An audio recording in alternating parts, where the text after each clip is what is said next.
Madeleine's aunt Philomena there talking about how much support they've been getting. Well, David Hill's with me here in the studio. He's a former policeman and a kidnap specialist. David, what is your theory on how this was carried out? Well, I don't think it was meticulously planned, but clearly Maddie would appear to have been targeted. I don't think there's any doubt, certainly not in my mind, that she's been abducted and she would have been watched possibly for a day or two, the movements noted, looked at the movements of the parents, the family, friends, and then picked an opportune moment to go in and take Maddie. And is it possible they weren't just watching this particular child, they were maybe watching two or three? Well, it is possible. It may have been, in a sense, opportunist, but the purpose that they were out there was probably looking for a potential victim. OK, and who do you think's taken her? Well, it's difficult. It's best to remain objective, keep an open mind, but, you know, the lines of inquiry would probably be looking at something like a paedophile ring, looking at someone who wants a child or wants a child to sell for adoption, you know, which is pretty commonplace in some Eastern European bloc countries. And, of course, there's the other aspect which we don't know, is whether any demand has been made for payment for the return of Maddie. How difficult is it for the police? I mean, we're only hearing, obviously, the public side of it. We don't know what's happening in the investigation in detail, but how difficult is it for the police 9 days on? It's extremely difficult to investigate kidnap in any event.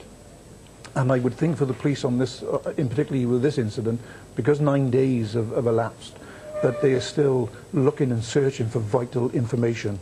It would seem from the reports that there's 3 suspects which they are trying to trace. But it is extremely difficult, can be difficult, but there's a lot of work to be done. Okay, David, thank you very much indeed. We've had a lot of texts and emails, as you can imagine, in from you, our viewers, and 2 very interesting texts within the past few minutes. Why don't you put Madeleine's photo up at the Eurovision Song Contest tonight? That's from one person, and this one's from Debbie Green in Manchester. She's saying the same thing, appeal for help at the beginning of the Eurovision Song Contest. Huge exposure. Please contact the organisers. It must be possible. Very good ideas. David, you're still with me here. What do you make of that? Because it's publicity at the end of the day that will help. It is publicity, and let's be honest, the information that might solve this will come from the public. It's vitally important to keep the public aware, keep the awareness of Maddie's plight in their minds so that they can give information. The suggestion is ideal because it will capture a worldwide audience. Can I just ask you before you go, just one brief question? They're talking about using face recognition software and scouring the internet. Are you familiar with this? What would this do? Well, facial recognition, if they've got a photograph of Maddie or if they've had suspects, facial recognition can help to find these people if they should pass a camera which is linked up to the equipment.